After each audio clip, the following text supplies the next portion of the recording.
5 WWE wrestlers who sued the WWE.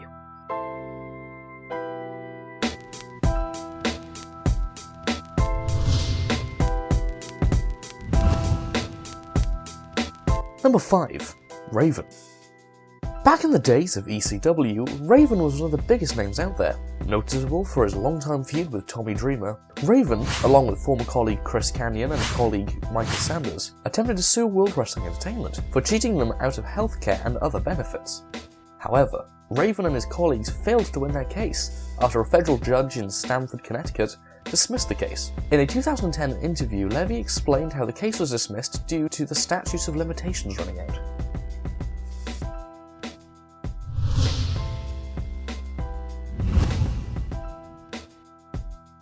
Number 4. Ricky Steamboat. Richard Blood, who you may know as Ricky Steamboat, attempted to sue the WWE in 1994. Why, you might ask?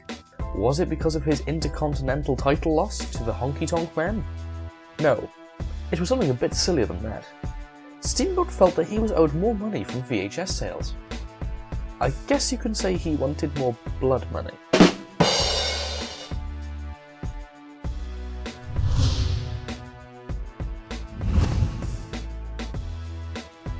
Number 3. Bruno Sammartino. Bruno Sammartino, who notably had a statue created for him, sued the WWE. Bruno was on top of Vince's father for years and years. He took time off, but with business down, Bruno came back, drawing more sellouts. Sellouts, he later learned that he'd not been paid what he was owed. Vince, now running his father's company, settled out of court with Bruno, in part by adding him to the color commentary team. Not only did Bruno bash McMahon in the press, he even appeared against McMahon as an expert witness in the Charles Austin case, in which Austin won $26.7 million. The business remained until Bruno agreed to bury the hatchet and join the 2013 Hall of Fame class.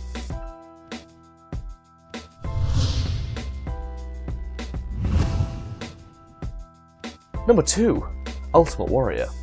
A highly charismatic wrestler, Jim Hellwig, who you may know as the Ultimate Warrior, was involved in so many lawsuits with the WWE, especially when the Warrior returned to wrestling in WCW in 1998.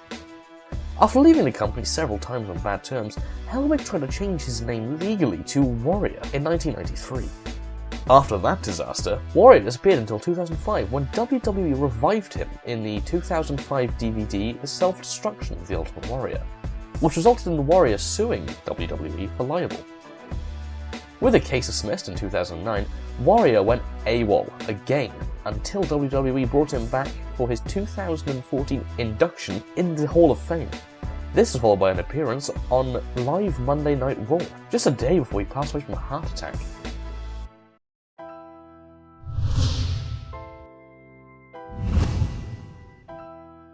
Number 1. Brock Lesnar. The Beast, the Conqueror, Brock Lesnar, has had many issues with the WWE, which have involved the courts.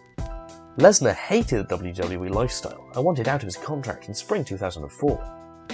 The WWE agreed, except for one little condition. You can't do any pro wrestling anywhere in the world for the rest of the life of his contract, meaning over 6 years. When Brock's attempt to play in the NFL failed, Lesnar sued to get out of his contract. However, due to the terms of his contract, WWE countersued Lesnar when Lesnar wrestled for New Japan in 2005. By June 2006, both parties agreed to drop the lawsuit.